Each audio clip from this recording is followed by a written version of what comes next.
Tim nasional Indonesia kecipratan berkah luar biasa usai menahan imbang tim nasional Australia. Skuad Garuda Nusantara mulai diakui sebagai tim yang potensial.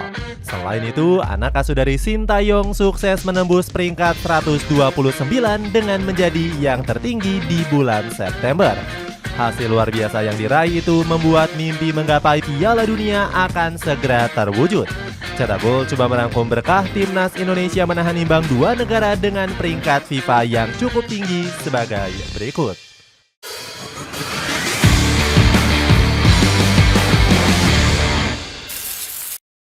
Mulai diakui sebagai tim potensial. Timnas Indonesia memulai perjalanan di ronde ketiga dengan hasil memuaskan. Skuad Garuda Nusantara sukses menahan imbang dua negara kuat seperti Arab Saudi dan Australia.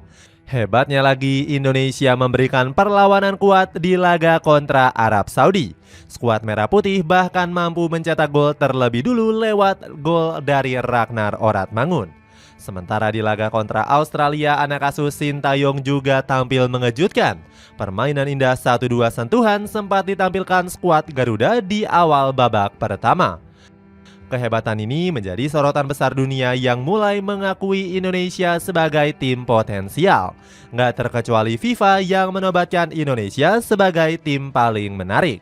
Di pertandingan kontra Arab Saudi, FIFA menyebut keduanya sama-sama bermain menghibur. Bahkan puluhan ribu warga negara Indonesia memadati Stadion King Abdullah. FIFA menyoroti Indonesia yang mampu memberikan perlawanan kuat kepada Arab Saudi. Apalagi skuad Garuda Nusantara selalu punya rekor pertemuan buruk saat berjumpa dengan skuad Elang Hijau. Pasukan Negeri Minyak tercatat sudah menang sebanyak 11 kali dari 12 pertandingan. Selain itu, dua hasil positif ronde ketiga juga menjadi ajang pembuktian skuad Garuda yang sempat diremehkan. Beberapa media asing bahkan memprediksi Indonesia bakal babak belur di dua pertandingan ini. Salah satunya adalah media Sports Mall yang memperkirakan skuad Garuda dibabat habis Australia dengan skor 0-3. Sementara itu, Soha.vn sempat memprediksi Indonesia bakal kalah telak atas Arab Saudi. Media asal Vietnam ini menyebut skuad Garuda kalah kualitas dan akan menelan kekalahan 3-0. Peringkat FIFA yang kembali melonjak. Hasil mengejutkan di dua laga itu membuat peringkat FIFA Indonesia kembali mengalami lonjakan. Skuad Garuda Nusantara sukses menggeser Malaysia dengan melenggang tajam ke peringkat 129. Timnas Indonesia mendapatkan tambahan poin sebesar 8,57 dari hasil imbang atas Australia. Total anak asuh Sintayong mengumpulkan 15,45 poin dari dua hasil imbang yang diraih. Peringkat ini bahkan jadi yang paling tertinggi setelah terakhir kali merasakannya pada 13 tahun yang lalu. Kenaikan signifikan tersebut sekaligus membungkam sang rival tetangga Malaysia. Sebelumnya, skuad negeri jiran sudah bahagia setengah mati usai menjuarai Piala Merdeka. Bagaimana tidak, Malaysia sukses menyalip peringkat FIFA Indonesia yang berada di peringkat 131.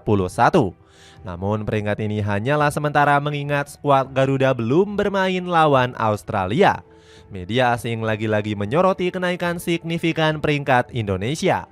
Media Italia yakni Tutto Venezia memuji performa skuad Garuda saat menahan imbang Australia. Mereka menuliskan anak asuh Sintayong mampu merepotkan pasukan Sokros.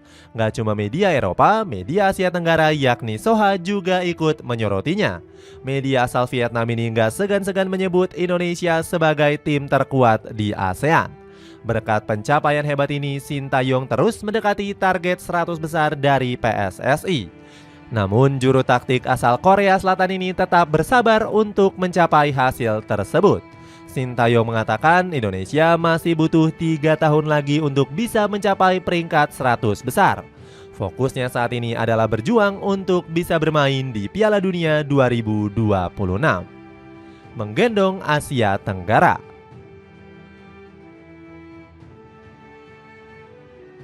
Naiknya peringkat FIFA, Indonesia juga berhasil menggendong martabat Asia Tenggara.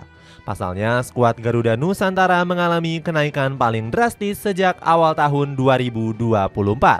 Hal ini terlihat dari rival timnas Indonesia yang kebanyakan mengalami penurunan. Salah satunya adalah timnas Malaysia yang anjlok hingga 10 peringkat FIFA. Hal ini terjadi karena kegagalan skuad bintang emas di Piala Asia maupun ronde ketiga. Hasilnya, timnas Vietnam saat ini bertengger di peringkat 115 di bawah timnas Thailand. Padahal sebelumnya skuad Naga Biru sempat bertengger di posisi 105 FIFA. Selain itu, timnas Indonesia juga menjadi satu-satunya perwakilan Asia Tenggara yang bermain di ronde ketiga. Hal ini membuat media dari negara-negara tetangga iri melihat prestasi skuad Garuda. BGTV cemburu melihat kesuksesan Indonesia dan menyebutnya hanya keberuntungan semata. Kabar baik, naturalisasi Max Hilgers dan Eliano Reinders. Timnas Indonesia juga mendapatkan kabar baik dari naturalisasi Max Hilgers dan Eliano Reinders. Kedua pemain ini berpeluang besar akan menjalani debut di match ketiga bulan Oktober mendatang. Hal itu bisa dibuktikan di mana Presiden Joko Widodo akan menekan tanda tangan permohonan keduanya. Erick Thohir menyebut proses administrasi tinggal menunggu persetujuan DPR. Jika berhasil dinaturalisasi, kedua pemain ini akan memberikan dampak yang positif. Sintayong selaku pelatih turut mengharapkan Hilgers dan Reinders bisa bermain di bulan Oktober. Pasalnya, kedua pemain ini dinilai bisa meningkatkan lini bertahan dan menyerang skuad Garuda. Hilgers yang saat ini berposisi sebagai bek tengah diyakini akan menambah kekuatan sektor bek. Pasalnya, bersama FC Twente, sang pemain mencatatkan presentase tackle tinggi mencapai 50%. Kemudian ada Eliano Reinders yang sering bermain di banyak posisi. Walaupun berposisi sebagai bek kanan, dirinya sering dimainkan sebagai gelandang serang ataupun sayap kiri. Tipikal ini sangat disukai oleh Sintayong untuk mengatasi kemungkinan krisis. Terbukanya mimpi Piala Dunia. Dua hasil positif yang diraih skuad Garuda semakin membuka asa lolos ke Piala Dunia 2026. Pasukan Sintayong saat ini masih berada di posisi 4 besar klasemen grup C. Timnas Jepang masih sangat perkasa memimpin klasemen dengan total 6 poin. Sementara Tiongkok harus menelan pil pahit karena berstatus sebagai tim juru kunci sementara. Jauh sebelum itu, Sintayong memang membidik posisi realistis yakni 4 besar. Menurut Coach Shin, dirinya enggan mencari posisi 1 dan 2 karena dinilai sangat berat. Apabila finish di peringkat 4 besar, maka skuad Garuda Nusantara kembali bertarung di ronde keempat. Di babak ini peringkat 3 dan 4 dari setiap grup bakal kembali diadu. Kemudian ke-6 negara ini akan dibagi menjadi 2 grup untuk memperebutkan 2 tiket otomatis. Syaratnya adalah skuad Garuda harus menjuarai grup demi bisa langsung lolos ke Piala Dunia. Demi bisa mewujudkan ronde keempat, anak asuh Sintayong butuh setidaknya 12 poin. Jumlah ini pernah diraih oleh Uni Emirat Arab saat lolos dari ronde keempat kualifikasi Piala Dunia 2022. Skuad Garuda bisa menyapu bersih 4 laga menghadapi Bahrain dan juga Tiongkok baik kandang maupun tandang. Apabila berhasil, skuad Merah Putih akan sanggup mengantongi total 14 poin. Jumlah poin ini sudah lebih dari cukup membawa timnas Indonesia menyegel 4 besar.